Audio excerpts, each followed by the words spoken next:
যাকে স্পেনের মুসলিম বিরোধী সমর্থকরা থামাতে চেয়েছে সেই ছেলেটাকেই মহান আল্লাহ পাক পুরো পৃথিবীর সামনে সম্মানিত করেছেন।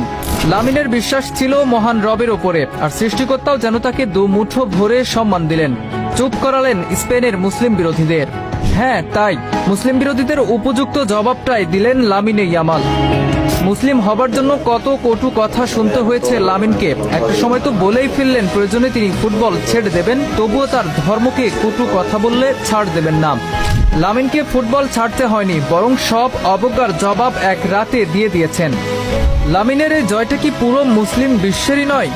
স্পেনে যখন চলছে মুসলিম বিরোধী স্লোগান, তখন ফুটবল মাঠে মুসলিমদের হয়ে একাই লড়ে যাচ্ছিলেন বার্সেলোনা সেনসেশন।